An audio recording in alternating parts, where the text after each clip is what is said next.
है। यहाँ तोहफे में बेटियों को तहजीब और बेटों को सरफरोशी दी जाती है। मैं उस वतन से हूँ जहाँ हर वतन को इज्जत दी जाती है। लिख रही हूँ मैं अंजाम जिसका कल आगाज आएगा, लिख रही हूँ मैं अंजाम जिसका कल आगाज आएगा, मेरे लहू का हर एक कतरा इनकलाब लाएगा। माननीय अध्यक्ष महोदया, अतिथिगण, प्रधानाचार्य, गुरुजनों एवं मेरी प्यारी बहनों, मैं निगार फातिमा सर्वप्रथम आप सभी को 75वें गणतंत्र दिवस की हार्दिक शुभकामनाएं देती हूँ। बड़े हर्ष का विषय है कि आज हम सभी गणतंत्र दिवस का पावन पर्व मनाने के लिए इस मंच पर एकत्र हुए हैं। गणतंत्र का अर्थ होता है लोगों का शासन। जनता को ही देश को सही दिशा में ले जाने के लिए अपने पसंद के प्रतिनिधियों को राजनीतिक नेता के रूप में चुनने का अधिकार है। हमारे भारतीय संविधान के शक्तियों के कारण ही हम देश भर में अपने मनपसंद के प्रधानमंत्री, मुख्यमंत्री और अन्य नेताओं को भी चुन सकते हैं। हमारे महान भारतीय स्वतंत्रता सेनानियों ने भारत में पूर्ण स्वराज के लिए 200 वर्षों से भी ज्यादा समय तक संघर्ष किया। उनका ये मकसद था कि हमारे आने वाली पीढ़ी किसी की गुलाम बनकर ना रहे। बलिदान का सपना जब सच हुआ, देश तभी आजाद हुआ। बलिदान का सपना जब सच हुआ, देश तभी आजाद हुआ। आज सलाम करें उन वीरों को जिनकी शहादत से ये भारत गणतंत्र हुआ। जैसा कि हम सभी जानते हैं, भारतीय संविधान को 26 जनवरी 1950 को इस देश में लागू किया गया था। तब से इस दिन को हम गणतंत्र दिवस के रूप में मनाते हैं। जब हमारा देश 15 अगस्त 1947 को आजाद हुआ था, तो हमारे देश के पास अपना कोई संविधान नहीं था। काफी विचार विमर्श के बाद डॉक्टर भीमराव अंबेडकर के नेतृत्व में एक समिति का गठन किया गया और भारतीय संविधान का मसौदा तैयार किया गया। हर किसी के हितों की रक्षा हो ऐसा विधान है, हर किसी के हितों की रक्षा हो ऐसा विधान है, सबको जोड़ कर रखे ऐसा हमारा भारत का संविधान है। संविधान सभा की प्रथम बैठक 9 दिसंबर 1946 को हुई और अंतिम बैठक 26 नवंबर 1949 को हुआ। इस तरह हमारे भारतीय संविधान के निर्माण में 2 वर्ष 11 माह और 18 दिन का समय लगा।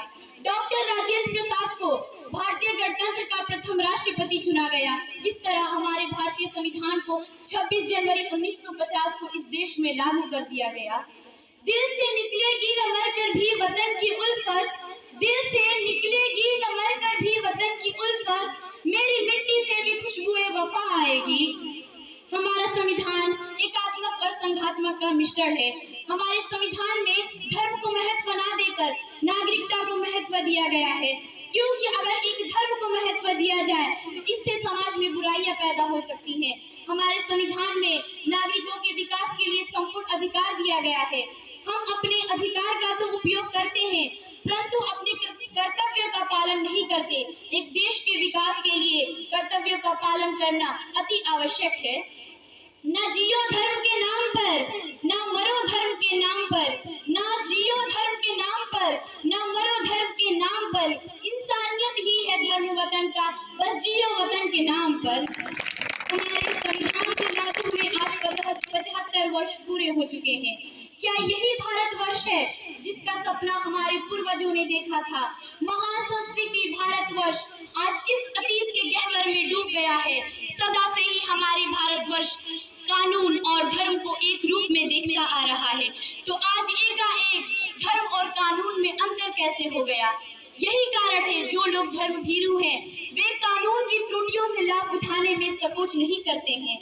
मनुष्य की बनाई हुई विधियां आज गलत नतीजे पर पहुंच रही हैं, तो ऐसे विकास को देश का विकास कैसे कहा जा सकता है?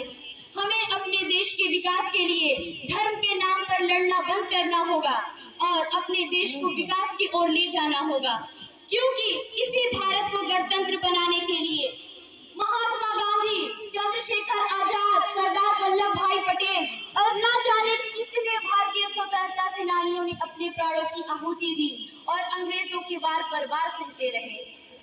मेरी जज्बात से इस कदर वाकिफ है मेरी कलम, मेरी जज्बात से इस कदर वाकिफ है मेरी कलम, मैं इश्क भी लिखना चाहूँ तो इनकलाब लिख जाती हूँ। भारत के पूर्व राष्ट्रपति APJ अब्दुल कलाम ने सुंदर सुरक्षित और अलौकिक भारतवर्ष की कल्पना करते हुए कहा था, सपना वो नहीं जो हम नींद में देखते हैं, सपना वो नहीं जो हम नींद में देखते हैं, सपना तो वो है जो हमें नींद नहीं आने देती। ये सपना तभी पूरा होगा जब हम इसे पूरा करने के लिए हर कठिन से कठिन रास्तों को पार कर जाएंगे और इस भारतवर्ष को विकास की ओर ले जाएंगे।